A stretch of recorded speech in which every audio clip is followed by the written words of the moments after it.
Hi, it's Ricky of Moshville Times here once again. Now, tonight we have the band All Consumed, who hail from Preston and are old school groove laden death metal band. Now, tonight we've got bassist vocalist Michael, we have guitarists Darren and Graham, and finally, and by no means least, we have the drummer Dave.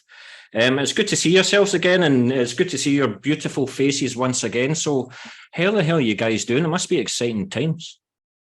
Always very good, very exciting. New album. New album. Is that why we're on here today then? Could be, yeah. Yeah. So how's everyone doing? How are you doing, Mike? We've been away a while since I've seen you. Yeah, doing well, keeping my head down. Causing trouble. Yeah. And good to see you, Graham. First time I've met you. It's good to see that you've got longer hair in your beard than you do in your head. But yeah, it's easier to shave your head than shave your beard, isn't it? So.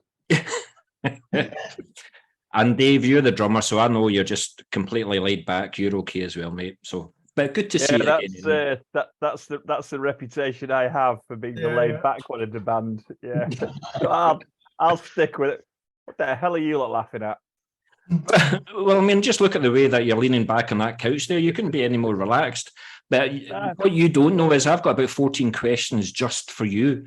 But anyway, but we're going to start off with, since the last time that we spoke, I've noticed that there's been a couple of changes in the ranks since we last spoke. So Rich has unfortunately left, the bassist, and you've also enlisted a new guitarist, Graham, into the fold. So I just feel as if I'll leave you guys for 5 minutes and it's just turmoil. I mean, what the hell's happened?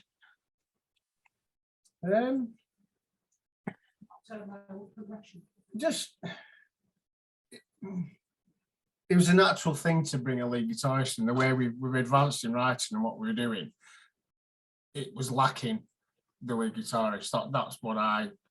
Did you feel it more on the live front, more than anything else? Sorry? Did you feel it more on the live front, more than anything else? No, not really. More like in the writing and what we could do while we were writing, you know what I mean? It's, we could do this and we could do that. Just helped us branch out more, really. Yeah. So how easy or difficult was it to find Graham?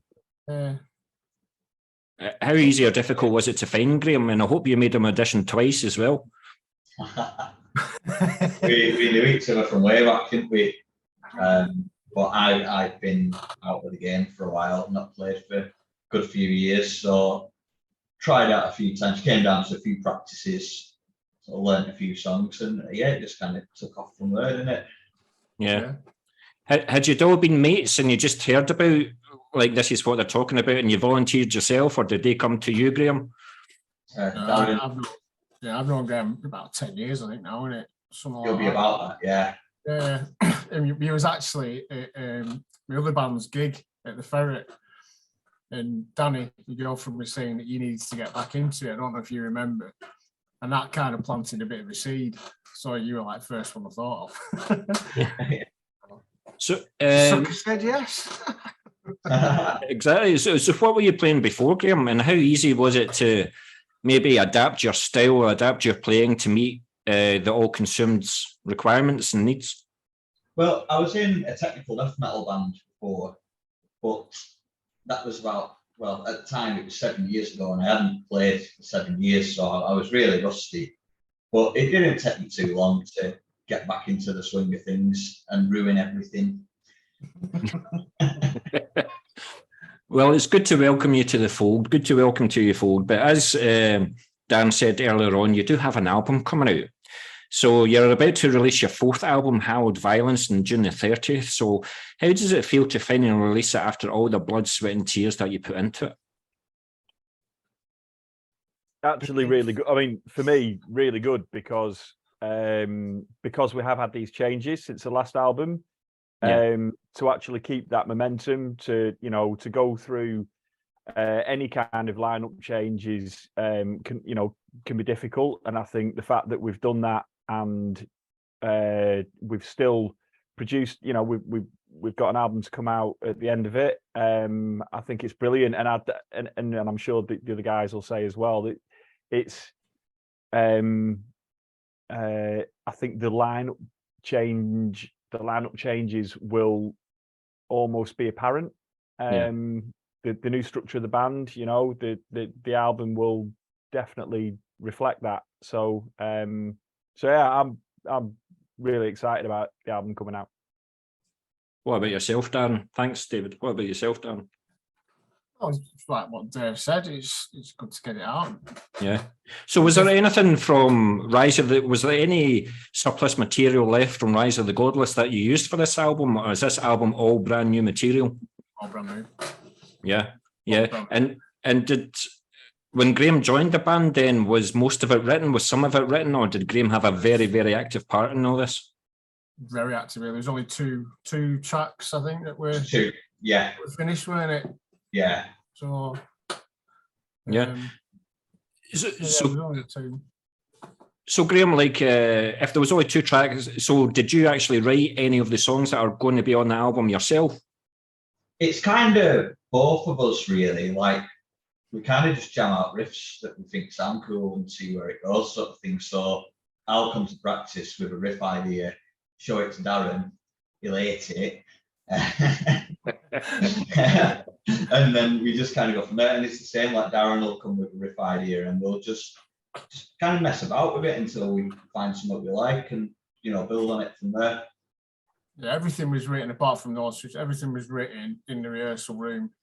Yeah. As a collective, really. There was nothing really individual. It was all a collective this time. Whereas the others, it was written at home and then brought into the rehearsal and shown everybody, you know. So it's been a different process, really. So was it quite? Was it also another reason for Graham to come in a wee bit, taking the pressure off you to write all the riffs? No, I never felt pressure from it. It's the idea of getting Graham in was to expand what we were doing.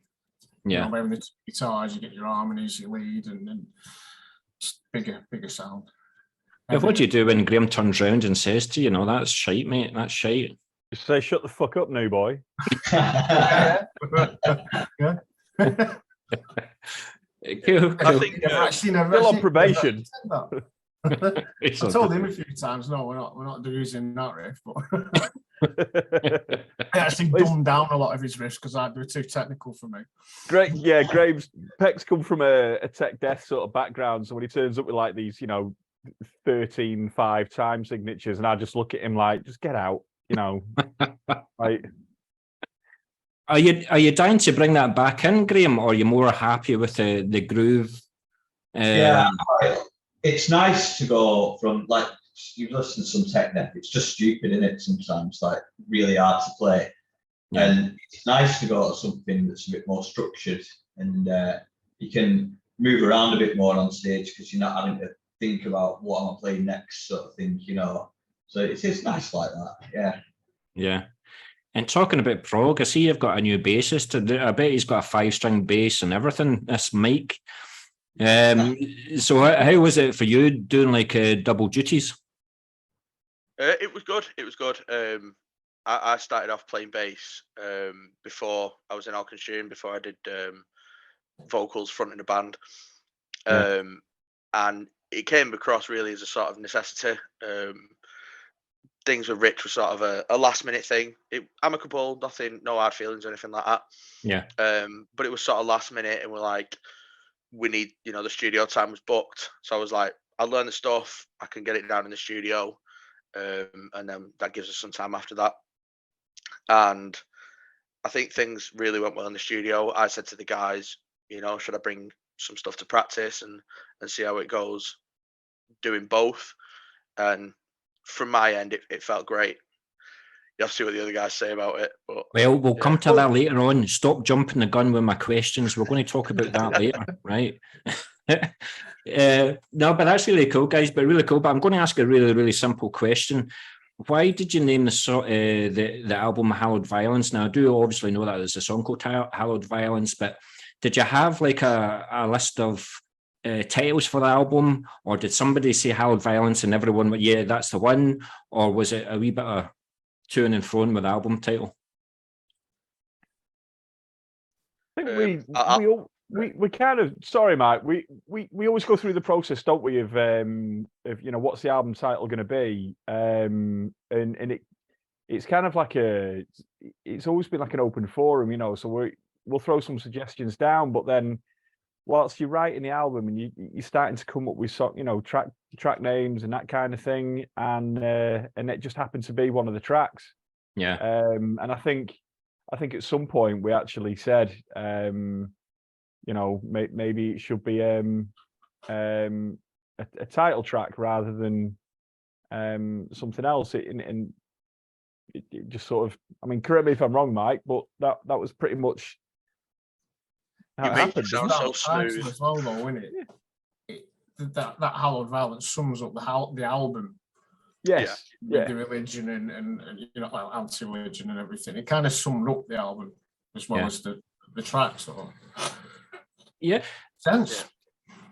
I mean, you do like the word violence in your songs, like through violence worship. I don't know. I thought, are you getting angrier when you get older or something like that, or is it just? Whoa! What do you mean older? What are you trying to say? Guys, I don't like him. I think you should have more band rotation going on here. But yeah, so very much looking forward to the album. I've listened to it numerous times already, so we will talk about it. But although this is your fourth album, were the thoughts of it ever been an EP? I mean, because you just released a full album like 2 years ago, or was there always going to be another album? And I just wondered if, because I have this argument all the time with the older generation, not I'm saying not you're older, I'm saying you're older. It's like album, couple of years. They like the package, they like the artwork, they like the lyrics, the booklet and everything, the physical product. Whereas the younger generation like single, couple of months single. And I just wondered whether you would do like a couple of EPs rather than an album, or was it always going to be an album? It's always going to be an album. I think we've done one EP. Yeah. In the time, but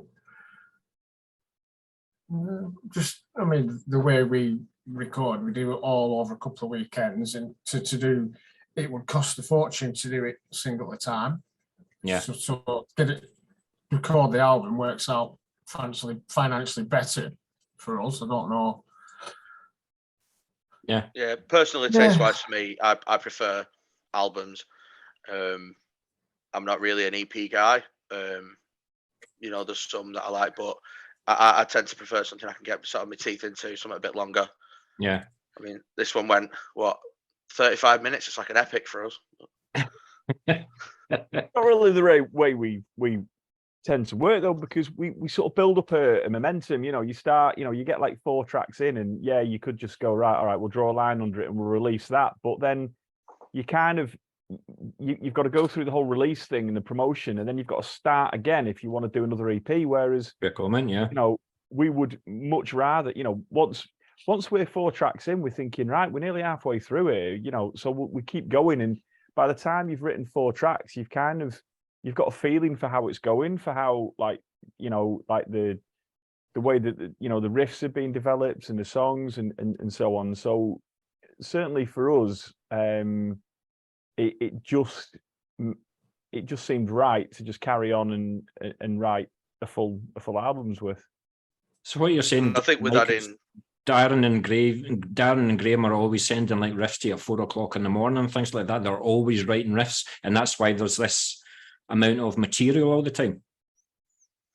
I think with us adding Graham in, I think it sort of revitalized us. It lit a fire under us a bit. I think we were all just enjoying the process of jamming out in the room and stuff. And it just sort of, like Dave said, it just sort of took off and momentum carried it really. It gave us more options, didn't it? With obviously absolutely. with adding a second guitar, there's things that you can do live that previously we'd only be able to do in the studio. So and that's without giving too much away, that's what you'll hear on the album. That we started to add things in that previously we wouldn't do, because if you can't do it live, you can't then give the audience the proper experience of the songs that you've written, because you're limited. So exactly what Mike said, you know, having the second guitar player really did sort of because it changed the dynamic a bit. So it really did that in itself gave us motivation, you know, to carry on. Yeah. Sorry, Dan, I thought you were going to say something there and I rudely interrupted. No, well, because I'm going to say something controversial here, right? Because I know that because you only took like a couple of years to write this album, I kind of thought that you guys, especially with a second guitarist, you're now prolific songwriters, so you're now very, very can write a song pretty quickly. I was thinking, what if you were to record another 2 songs? And I was wondering if there was any songs left over from the album, right? And then you would have 2 songs, and then see the 3 live songs that you put in the album. I was wondering why maybe towards the end of the year, like could that have been put like an EP? So you've got the All Consumed album, and then you've got the EP later on in the year, beginning of next year, and just keep the name of All Consumed out there. I just wondered. Never thought about it. I mean, we have got enough live stuff. We did consider a live album, didn't we? Yeah. We've got some live. We've got to see where those 3 live tracks came from. Yeah. Because I can't really think of any albums off the top of my head where you get 3 live songs on it. But I thought as a bonus, you know, but I thought that's the kind of stuff that you would put on an EP. But who knows? Who knows? Who makes these rules? Can we have a copy of the book as well, please? Album, we will. And that's it. No, I just wondered. Because the way things are just now, I mean, all you need now is a bedroom. You could record an album by yourself in a bedroom, play all the instruments and just do it by a bedroom. So it's so hard for a band to keep their name out there. And I just wondered if that was something that you thought about. Sorry, Dave. I mean, whilst I get your point, I don't think you can. I don't think you get the right acoustics if you were trying to record drums in a bedroom. Very true. You wouldn't get. I know there are some bands that will do that, record everything at home. I think you will lose a bit of quality, and unfortunately, we're just not geared up to do that. But the whole thing about the 3 live tracks, like, you know, we had discussed bringing out a live album. It didn't quite pan out, so but we wanted to get some of the live stuff out there, and we thought, well, we'll put it onto the album. Why not? You know, it was a really good show, and it's really good quality recordings, and it just felt like rather than bringing out, you know, if because we weren't able to bring out the live album, we'll sort of put some of those tracks on the end. You know, I don't think we have we got anything left over? Are there any tracks that we sort of started and didn't finish? I don't think so. No, I don't think so. No, they tend to generally. What tends to happen is if we start something and it's not working, it just goes in the bin. Yeah. So. Yeah. So it's not like you had 13 or 14 songs and then you had to dumb it down to 10 for the album. Then what is on the album is what you've currently got at the moment. Yeah. No, not cool. But I can also understand the live songs as well. It's kind of a thank you to the fans, as well as for any new fans. It's kind of a taste as to what to expect on the live front. And you're also playing like a couple of like crowd favourites as well. Limbless, for example, mine. So yeah, so fair play, absolute fair play. So thank you very much for that, man. But I was just another silly question in relation to the album. Did you have any guest musicians on it, or was there talk of it, or did you think of bringing anybody on? It was not discussed. It was brought up in the very beginning, but then just forgotten about. Really, it never didn't feel a need for it. Is there anybody you would like, Darren, if you knew that they would say yes? The list is, you could sit here all night, couldn't you? Really off names of anyone you wanted on the album. Because I was thinking, not that you're a shit vocalist, Mike, but I was thinking Dave Ingram. Because I do. It's the first name that comes to my mind, then. To To be honest, I'd have been quite keen on that chick from Arch Enemy coming down and doing a few tracks, but yeah. Well, no, again, it was just something I threw out there. But for those that are eagerly awaiting the album, then how would you say Hallowed Violence compares to your early material, and in particular the recent Rise of the Godless, which is still only like 2 years old? So do you think you found the sound that you've been looking for with this new material, or do you see maybe not like All Consumed Part 2, but with Graham coming in, you just see it's brought to the next level? So go on, Mike. Go on. Yeah. I think maybe I've got a slightly different perspective than Darren or Dave, having been in it from first album. Yeah. But as far as I'm concerned, it's sort of progressed. I remember when I was listening to the older stuff, coming to do my audition, so that you just released Birth of Ruin. It was like very much groove, bare bones, just, you know, hit you in the face and leave. And I think as we went into Rise of the Godless, it got a little more involved. Songs got a little bit longer. It progressed a little bit in terms of like technical, you know, not to the sort of tech death standard that Peck was playing with his old stuff, but I think it then necessitated that progression into needing another guitarist. I think that was part of the decision for getting Graham in. Yeah. So maybe rather than a sound that we've been looking for, it's maybe a sound that we've been sort of heading towards. Okay. Yeah. No, absolutely fair comment. Thank you very much, Mike. What do you think? Do you agree with that totally, Darren? Yeah. It's like I said, this album has stepped up again from Rise of the Godless. So Rise of the Godless was a step up from Birth of Ruin.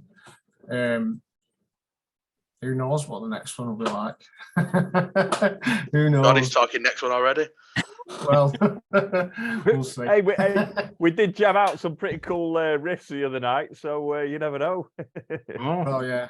Interesting. But it's funny though, like when you release an album, you're like, I don't know how we're going to top this, guys.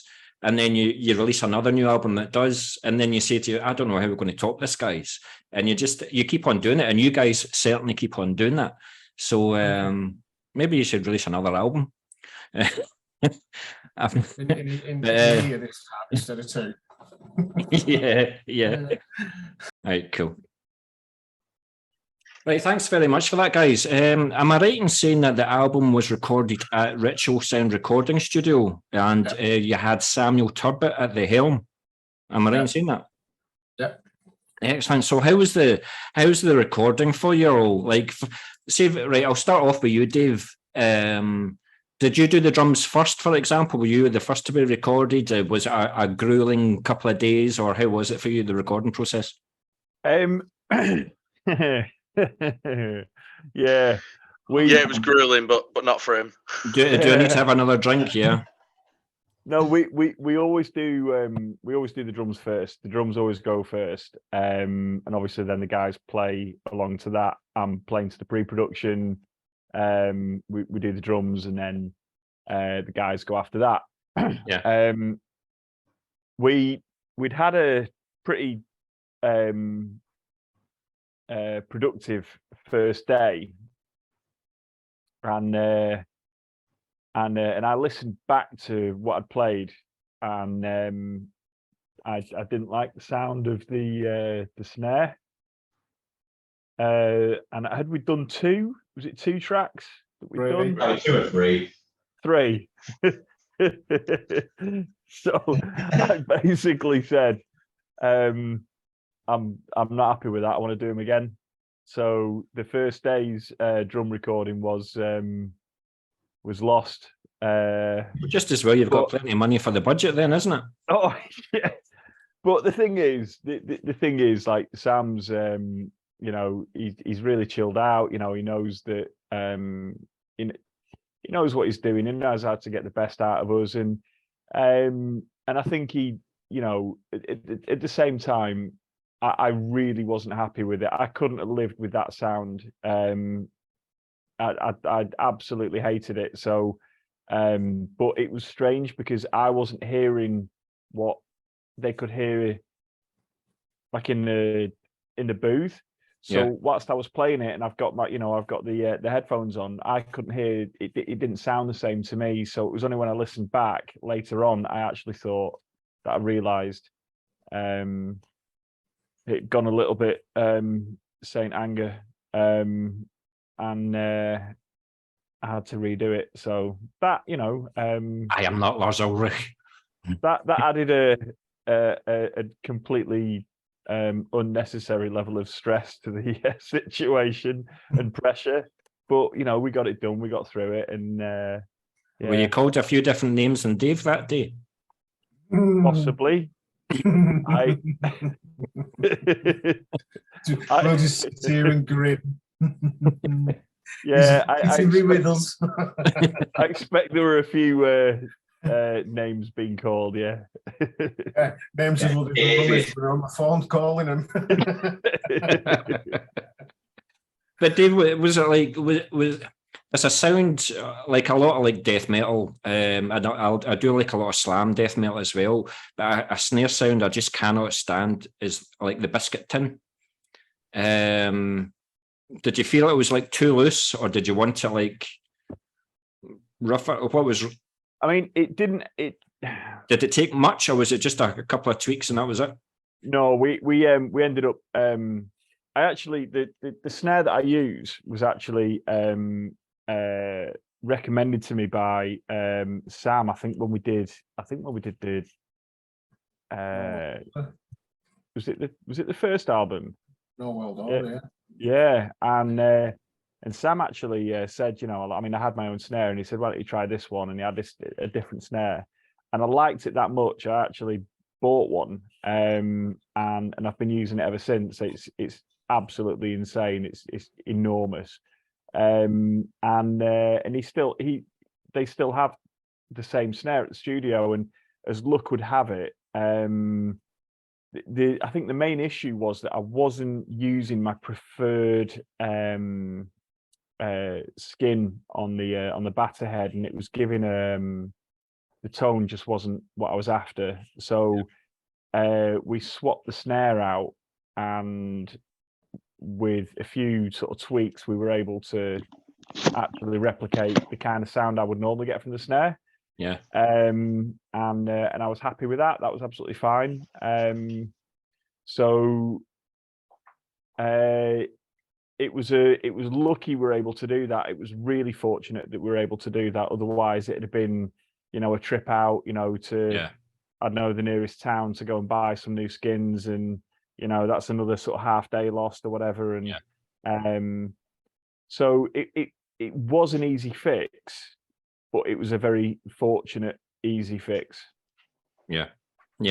And thanks very much for that, Dave. I'm absolutely gutted that Mike has just left, because I was going to ask him the question next.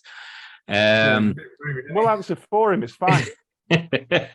But with you, Darren and Graham, how easy or difficult was it, the recording process for you? Was there a song that you just had to keep on doing a good 3 or 4 times before you're happy with it, or was it quite plain sailing for you?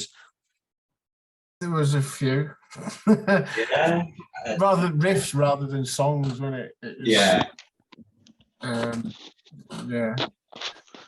Was he also giving you like last minute tweaks as well? He's like, no, that riff is not going to work here. I think you should put it there, or why don't you try this? There's a couple of changes, yeah. We'd not so much in the rhythm, more in the lead and harmonies, weren't it? Really, that were the main tweaks. Yeah, there was one riff where we'd accidentally written was it an Anthrax riff? Oh, yeah. So we had to change that. Yeah. Yeah, but it's actually better now. Yeah.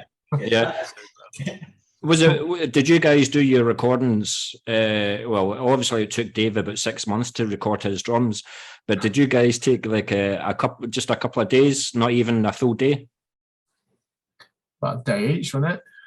Yeah, a day each, and then half a day for the lead. Well, I was going to say, I'm interested to see how you copy the leads on the live front. But not that I'm putting any pressure, but when I see you live, I might just look solely at the lead guitarist and see if he can replicate it, That's fine. You can Right, make that's all all my mistakes. It's all good. All good, all good. But we're going to talk about the instruments and stuff like that later on in the interview. But Mike, how easy or difficult was it for you? Bass. I mean, we don't hear the bass in the album anyway, so you can play what you want. No, like how easy or difficult was it for you? Did you do like a couple of vocal tracks and then give your voice a rest and then done the bass and then the vocals and the bass, or what did you do? No, I didn't stagger it. We got the guitars down first after drums had been done. We did rhythm guitars, and then I went ahead and recorded all the bass parts after that. Just lasted about one after the other, and then in order to sort of save the voice a little bit, we staggered vocals and leads. So I'm thinking because the guitarists have got it easy, you know. The drummer is just okay. He must have a wee bit of stamina, you know. But the vocalist, when you're doing it line by line, and when you've got the guy that's sitting behind with the knobs and at the helm and things like that, saying, "No, Mike, you can do better than that," and you have to sing it again. Did you do like 1 or 2 songs a day, or did you have to do half an album in a day, and you felt it at the end of each day, or how was it for you? I did the album. I did all the vocal tracks in 2 days, because we did it over. The whole recording was done in 6. So we did because we did it like 2 weekends. So the last Saturday and Sunday, the Saturday morning I did all the bass, and then we started Saturday afternoon doing leads and vocals, and then Sunday was just all leads and vocals, any sort of little tweaks and last bits. Backing vocals. Oh, Dan was the backing vocalist, is he? Oh, right. Okay. Yeah. No, I did actually know that you were the backing vocalist, but is that something I think you should actually actively encourage that? It's something that I do like seeing in live front. See, when there's more than one vocalist, it just adds so much diversity to a song. One of the best bands I've seen live is like Nile, and see when they had the 3 vocalists singing, I was like, oh my god. Doing Black Seeds of Vengeance, I'm like, oh my god. So I welcome you, but are you more active in this album, Dan, when your vocals, or are you taking a wee bit more of a back step? We didn't actually record any on Rise of the Godless, did we? There was no backing. No, if there was any vocal layers, I added them. But yeah, it's nice to have the difference between the two of us. Yeah. No, cool. It's not a great deal in it. There's not a massive amount, to be honest. Yeah.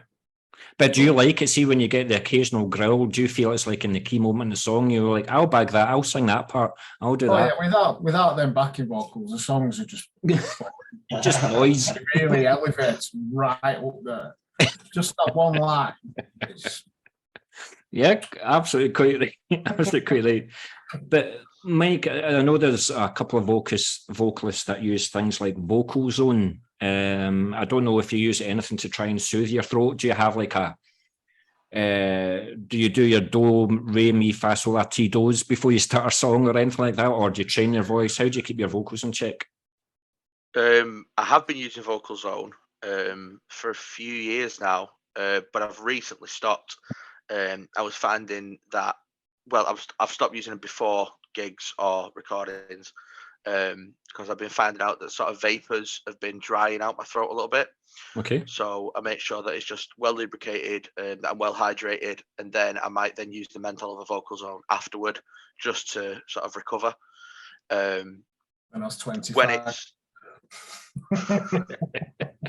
just shoving packets down.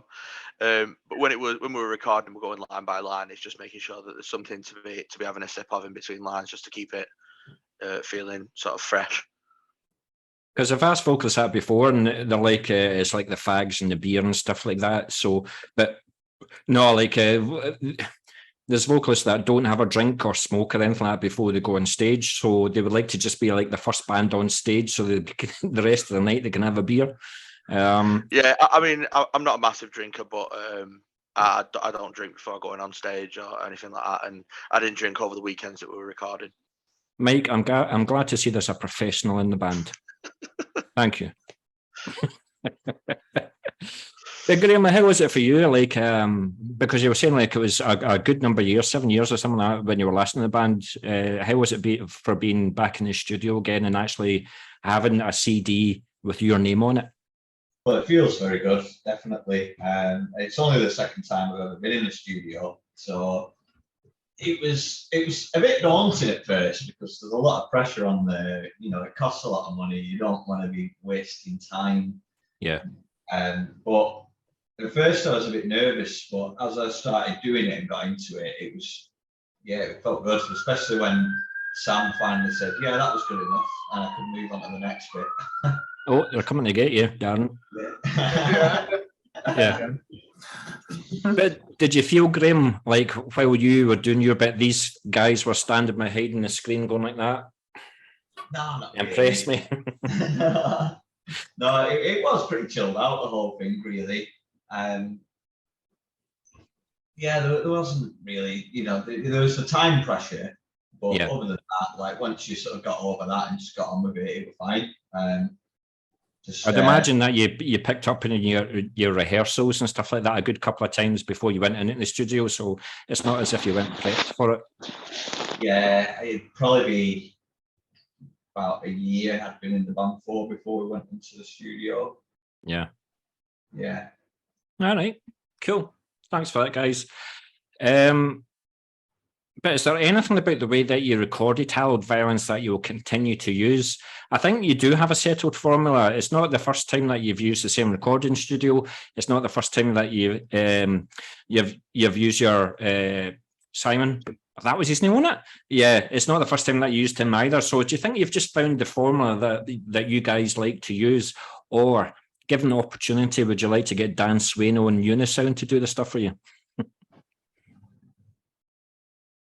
I mean, I think part of it is, we've been to Sam a few times now, and yeah. he knows how we work.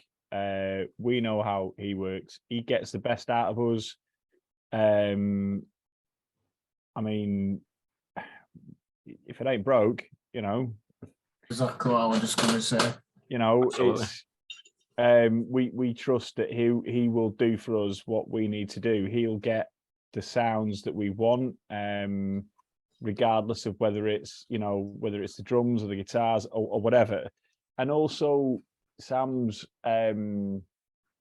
he's always been quite proactive in terms of from a production point of view. So he'll say, right, okay, why don't you do this instead, rather than just we bring something to the table and he just lets us record it. Like, he will improve what we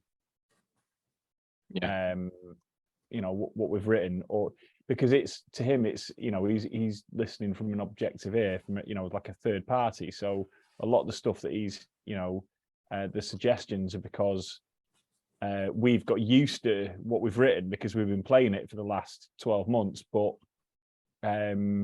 so that's that's why we kind of would just go with him again. I think it would, if we went to go and record and it just didn't work out, then that's when you say, right, well, we've no reason not to go to Sam, basically.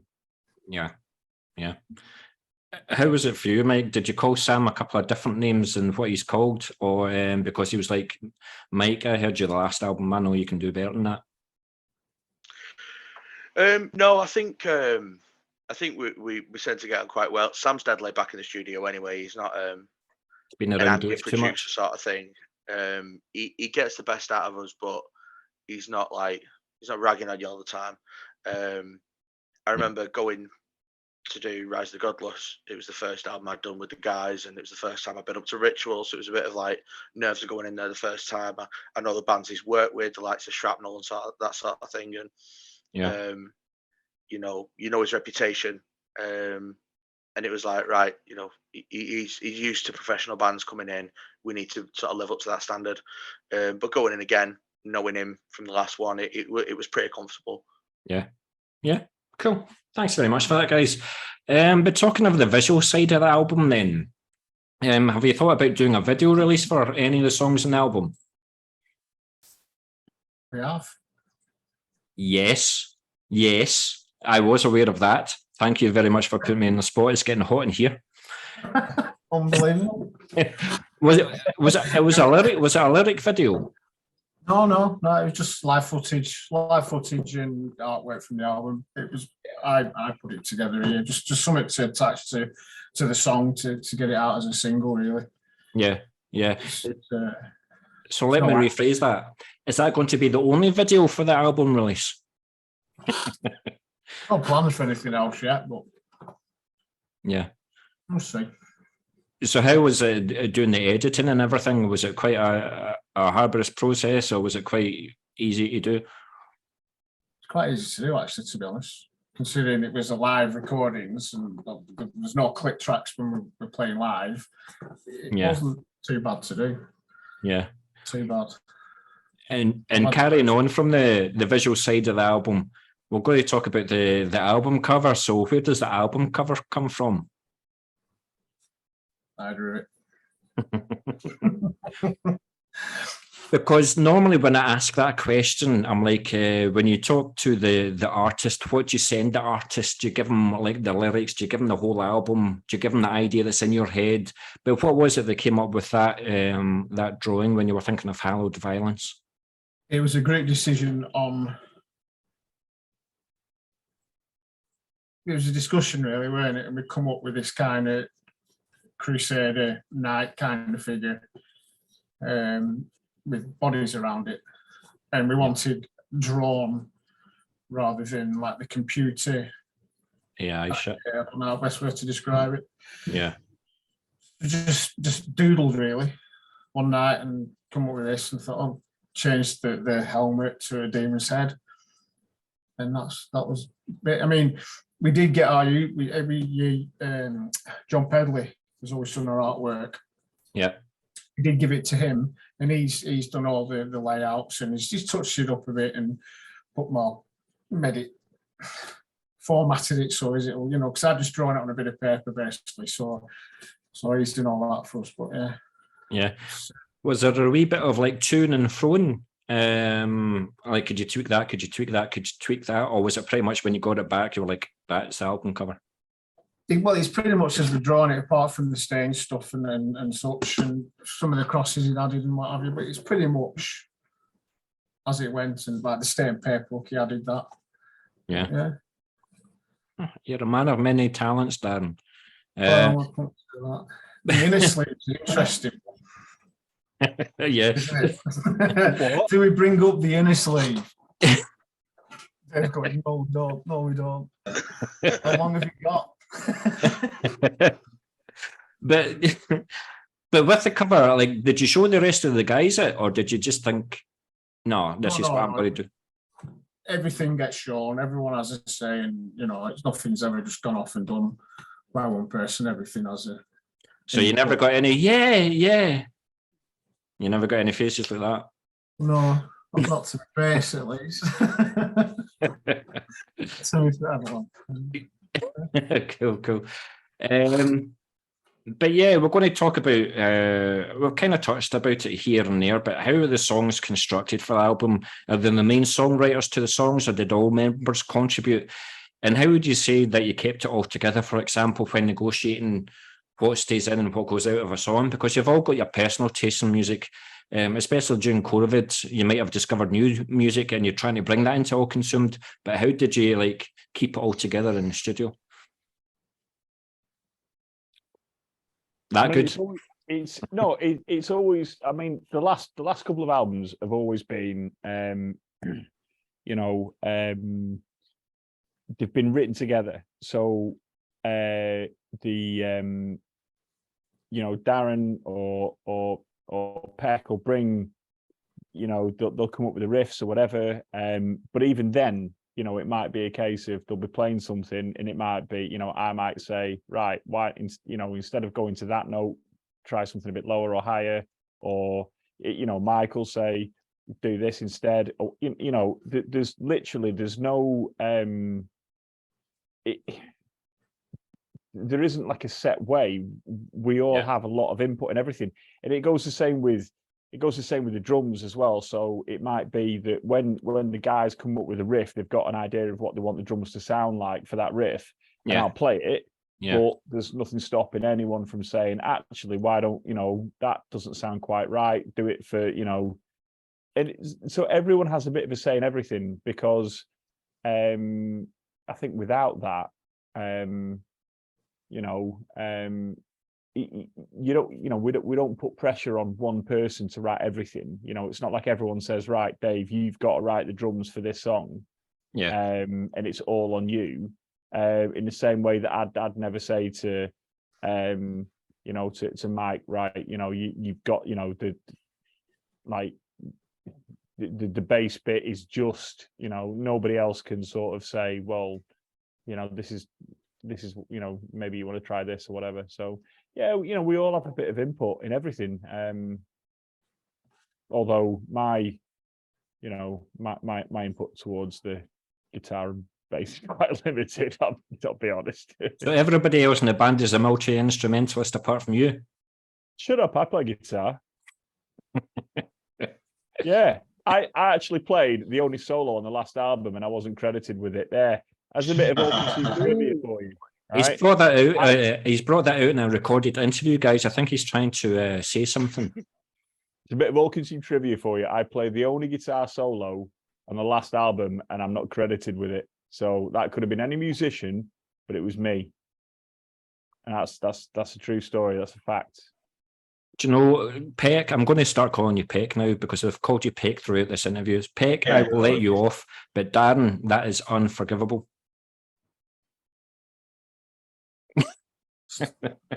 I'm not down as backing vocals on album.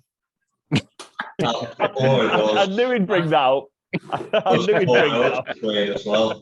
And I did more than one line, You did a little bit of lead as well. You did those 4 notes on Tormented. Oh yeah, I did some pinches, didn't I? 2 pinches. Again, I've not got credit for that. There's a lot I don't get credit for, but I don't have to bring it up. Just take it. Right, we don't need a band split live on the radio on a video. First interview that the band have split up after a video interview.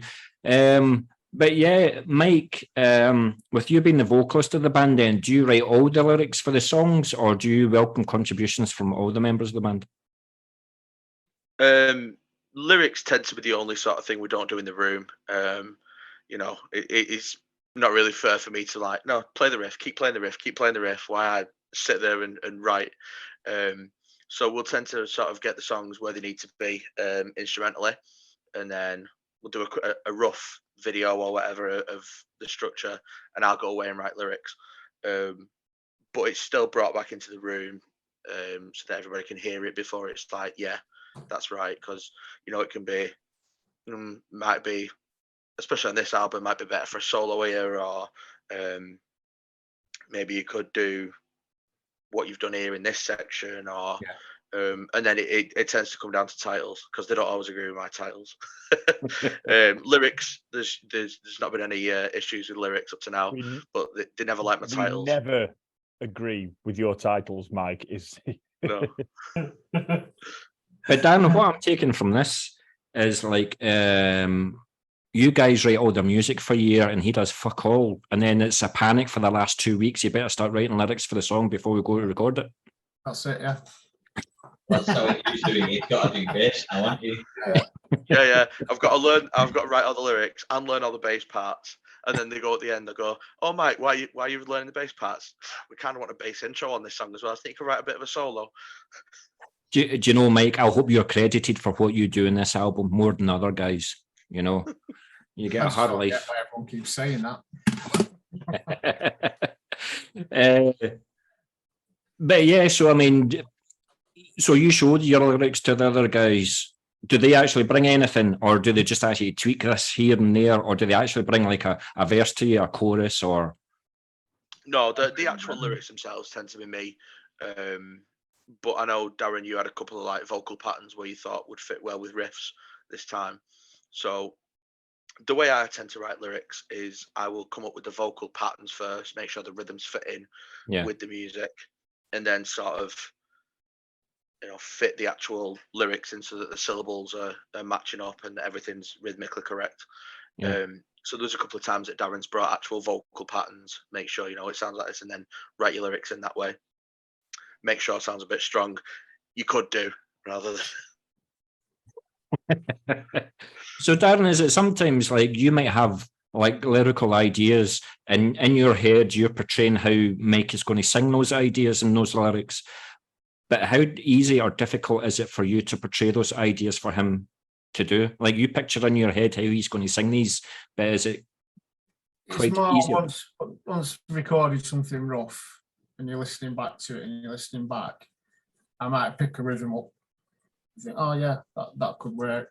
I mean, a lot of them I forget. There's not that actual many that, it's making him out to be a tyrant. Well, no, there's not that many actually. No, just say that it's not all me and I go, this is what the vocals sound like, deal with it.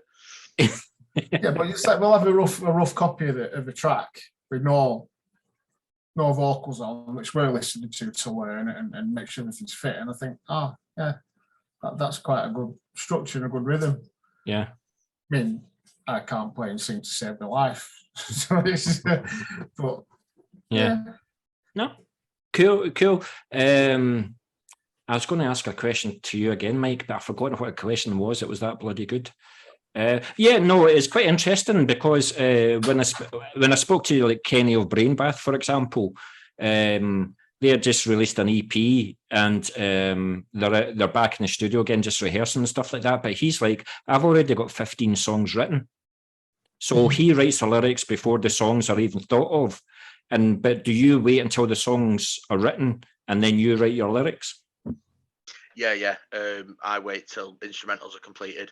And then patterns go over that, because I might chuck it then in like recording software and actually put in clicks or beats where I want the vocals to be so I can hash it out, and then I write the lyrics to match those rhythms. Yeah.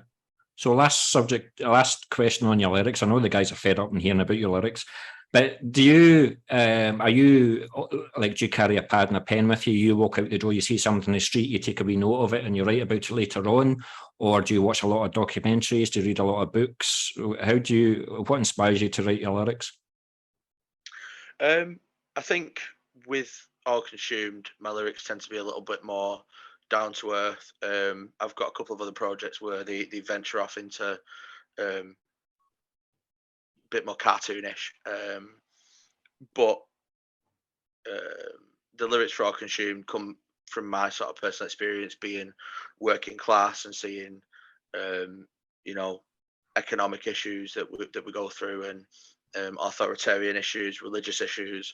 They're the kind of things that I like to bring to All Consumed. But I'll tend to have a pad with me in the car, or like when I've got a break at work, I'll sit down and sort of have the tracks on and get some stuff down there. So if Darren pisses you off one time, you take a wee note of that, you write about that, and what he doesn't know is there's a song on an album about him. Yeah, sometimes. He knows I can do that because I never read lyrics anyway. I'm not a clue what half of these songs are about. Or any of them, not even half. I remember when I joined actually, and I was like, do you guys know the lyrics, or what are the kind of things that you guys write about? You're like, we've no idea. Don't know. Howling. I've only got a few minutes left this session left. I thank you very much for the time that you've spent with me, guys. I do have like 4 or 5 questions asked after this, but I do appreciate the time. Just a simple one, since we've got a few minutes left. Where do you rehearse? How often do you get together, and how easy or difficult is it? Like, do you live far apart? You're quite close knit, so you can see each other once a week or whatever? It's really tricky actually, because Peck lives on a canal boat, so he has to make sure that he's nearby. That's bigger than my living room, that bloody canal boat. You can see that clearly that I don't live in a canal boat.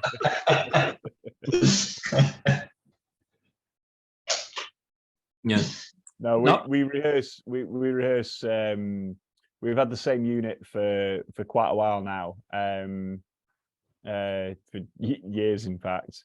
And we get together like twice a week. Wow.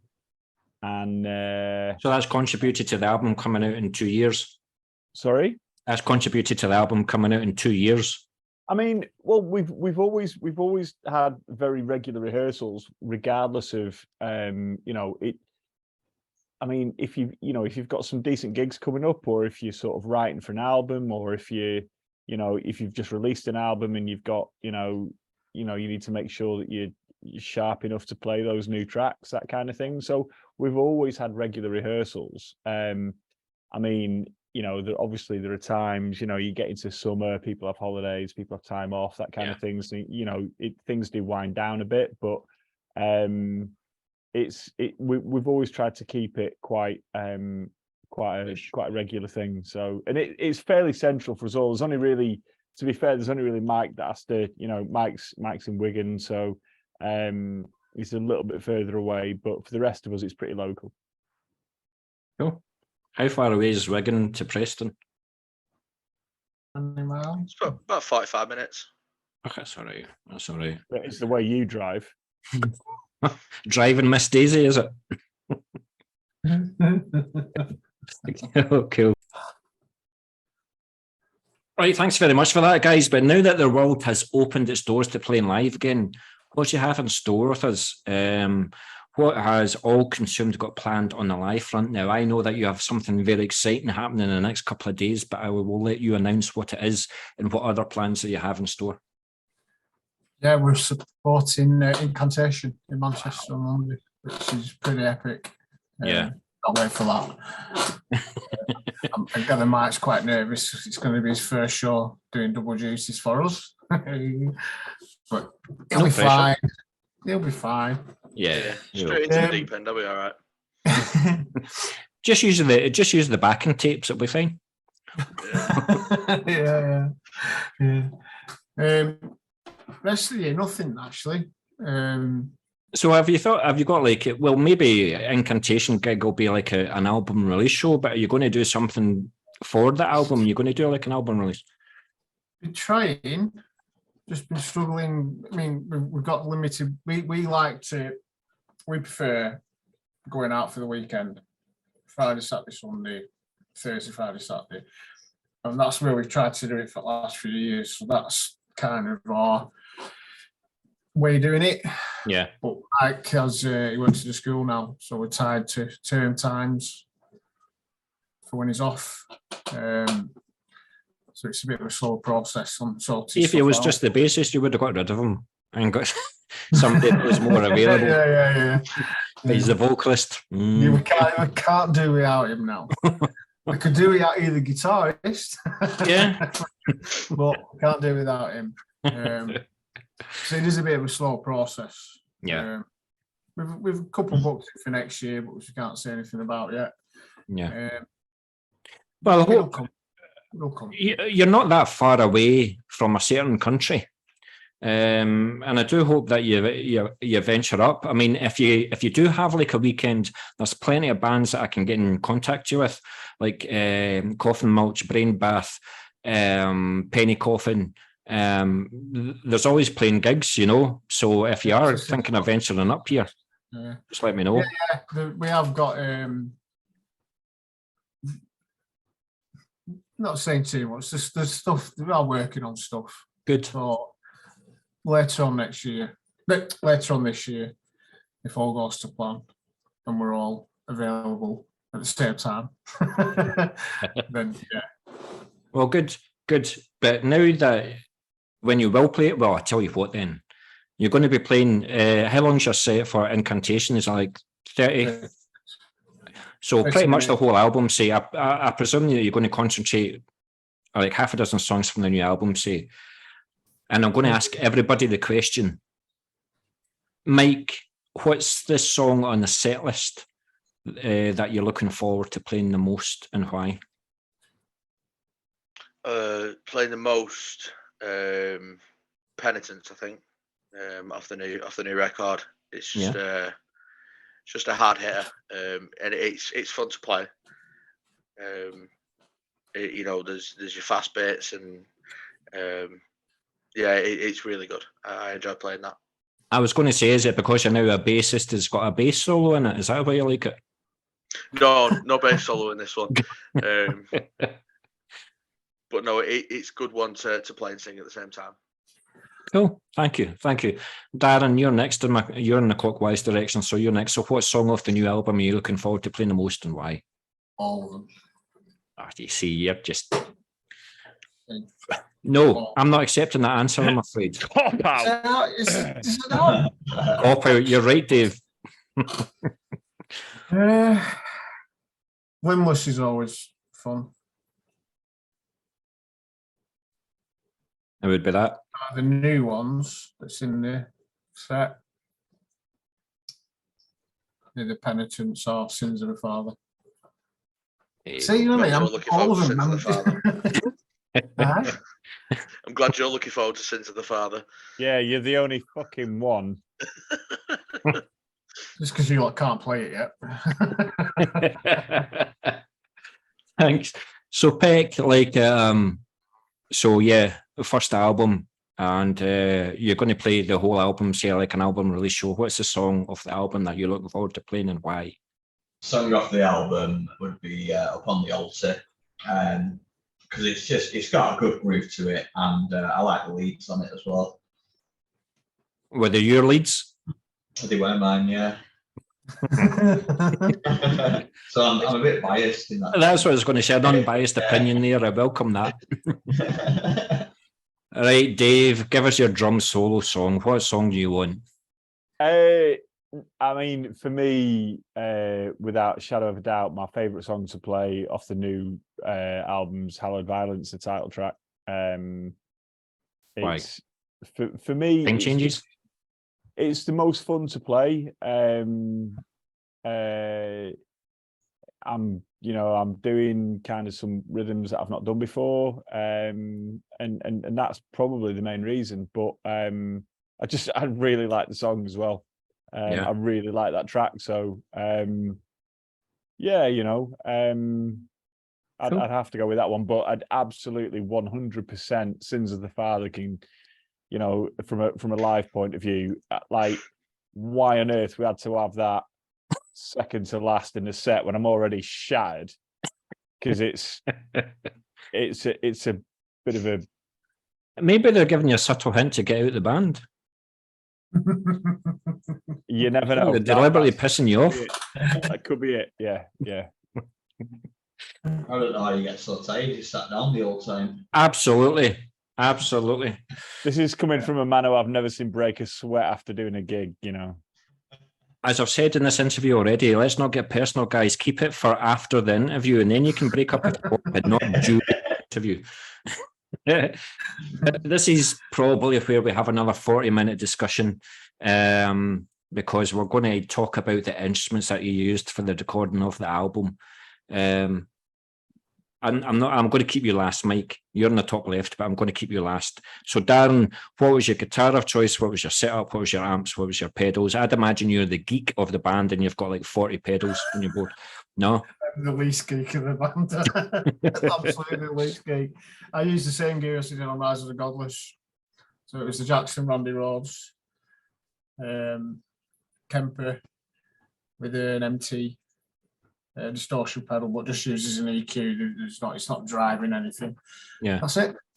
So, did you in the couple of years since recording the album, since Rise of the Godless, did you try something else? Did you try something else, and then you just went, no? Do you know what? I just like the sound that I've got, and I'm going to just use it again. I did start using my old LTD guitar live while gigging. Yeah, in the last 2 years. Yeah. And I don't know why, I picked up the V again and thought that's so much better and not put it down. So, I don't know, can't really explain. That's it. As you said earlier, if it's not broke, then, Yeah. So, thank you. Graham Peck. I called you Graham, Jesus. That's all right. That's fine. I called you Jesus. No, you don't. So, what did you use? I can guarantee you used a 7-string guitar, didn't you? No, I didn't. I've got this ancient Ibanez that I've had for about 20 years. Is it behind you? No, it's in the practice room. What's behind me? That's an 8-string. That's behind me. There you go. Oh, let's see that. Let's see that done. What's that? Oh, that's stunning. He just wants to be Jeff Waters, doesn't he? He wants to be me. So, Graham, sorry, what was your setup, mate? It's just Ibanez RG. That's I can't remember how long I've had it for, but it was discontinued in 2002. So I've had that for a fair while. Wow. And it was absolutely knackered, but I got it fixed up for the purposes of playing with all consumed, because all my other guitars have too many strings. Yeah. I've got a DML as well, which is good, but it's massively impractical because it's just so big it doesn't fit in any case. So taking it to gigs is less than ideal. So none of the guys have offered to carry it in for you, no? Well, it's not that, it's throwing it in the back of the van, not in a case. I'd rather not, you know. Yeah, that goes through an Axifex. Cool. Pedals, just got a wah pedal, just a Morley Bad Boy C. Yeah. And that's it. Oh, cool. Yeah, it doesn't sound as if you do anything. Well, the guitarists don't do anything that technical. They're just, it's like the music is like back to basics, old school death metal, the way it was. So why do you need to like 40 pedals in order to play riffs at 1,000 miles an hour? You don't need to do that to play brutal, good music. So fair play to you guys and keep it that way. So thank you. Dave, I'm not interested. Mike, so Dave, go on. Tell us your setup with the drums. What cymbals did you use? What's your snare of choice and all the rest of it? What drumsticks do you use actually? So pretty much like Darren, I used exactly the same kit as last time. And I think it's because I've obviously I found a kit that works. I found my cymbals that work, so I'm happy with them. I don't need. I actually have quite a small kit. I don't have half a dozen different crashes. I have what I need to make the music that we want to make. So it's the same Yamaha Absolute custom birch shell pack. I'm still using Zildjian cymbals. The only thing that was different this time really was the China, because my beloved China decided to rip itself to pieces about 2 weeks before we went into the studio. So, and I wasn't able to find one exactly the same, so I had to buy a slightly smaller one. Okay. Which I mean, it's just slightly higher pitched, but it does a job. So yeah. What about your drumsticks? What drumsticks are you using? What weight are they?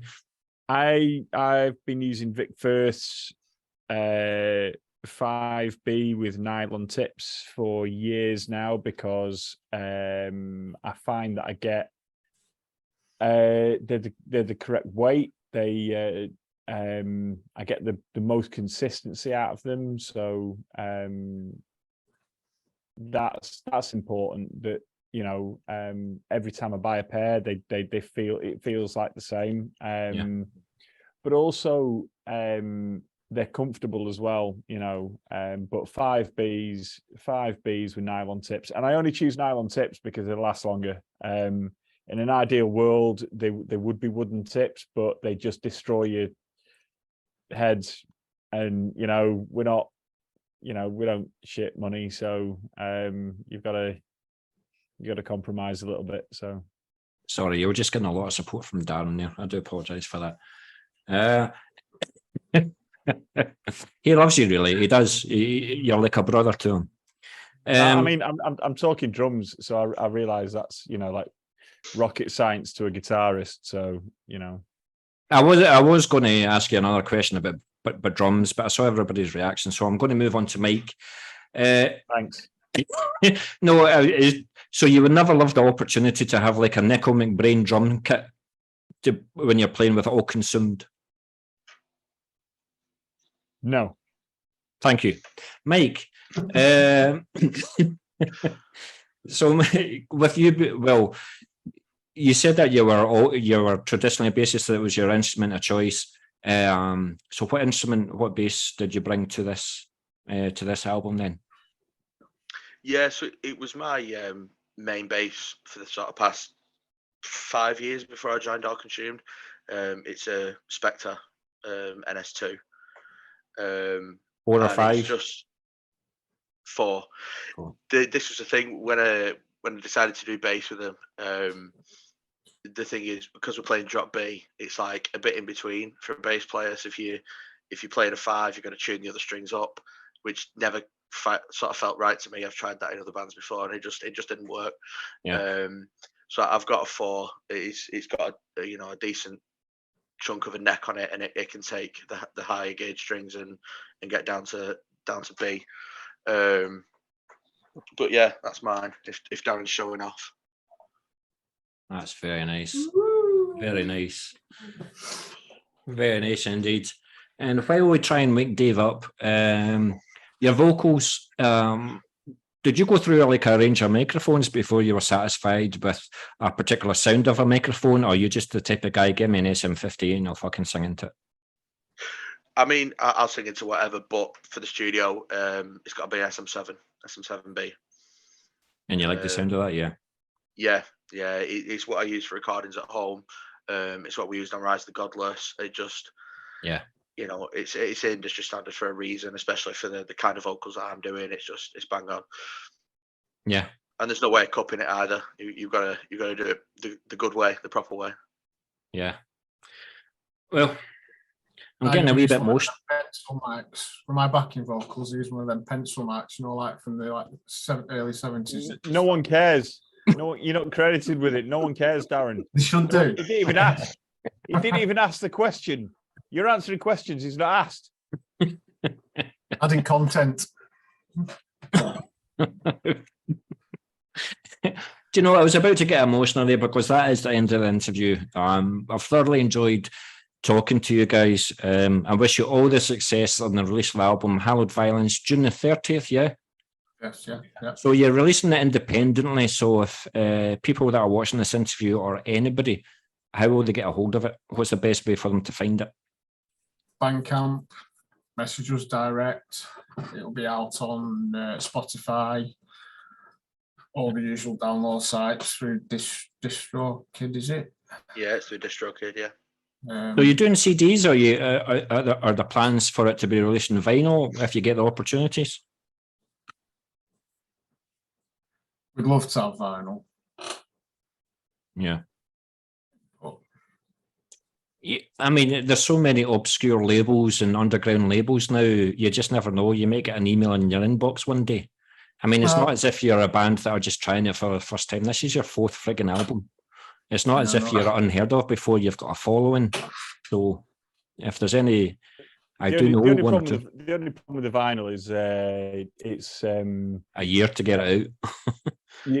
It does. You kind of need to order it a lot in advance. There's only a couple of places that are actually producing vinyl at the moment. So for us, it just kind of made sense just to release, to do it digitally and do it on CD. So yeah, but we've got hard copies on CD. You can get it on Bandcamp. Yeah. Champion, guys. Brilliant. Excellent. But Darren and Graham, before we go, I know I'm just going to be asking you two. There's no point. Mike, I've got a lot of time for you. There's no point asking Dave. Who was responsible for the opening riff for Slaughtered by Greed? But Mike made it better. I must admit, I listened to the album numerous times, right? But see, when Slaughtered by Greed came on, I actually did go, wow. I did go, wow. That was the reaction when I heard that riff. It was just like, it was like chuggy, like Cannibal Corpse. But I was just, oh, how you doing? So fair play. Yeah. But there's parts of the songs, every song on the album that I do like, and I'm going to keep on listening to it, and I'm going to order it. But just when I heard that, I mean, I like your faster parts because I like the groove that you normally play. But Dave, see the songs, I wrote them down: Tormented and Sacrifice. I went, oh, that's like a blast beat coming in here. What are you doing to me, Dave? What are you doing? You know, so fair play. If you like your groove laden death metal, then get in touch with All Consumed. Absolutely. But it's been an absolute pleasure talking to you guys again. And hopefully the next time we'll see you, it won't be so long online. It'll be like in your face. And I'll say hi to Mike, Peck, and Darren, and I'll just wave to you, Dave. Right? Thank you. So thank you very much for this interview. I'll do all I can for Moshville Radio. I have played Hallowed Violence on my show. So when I play my show on Thursday, is a particular song that you would like me to play? On the altar for Peck. Yeah. That's what I'll do. And I'll start promoting it. And I'll play it on Thursday night. So once again, thank you very much for your time. Thank you. Thank you. Cheers, Right. Ricky.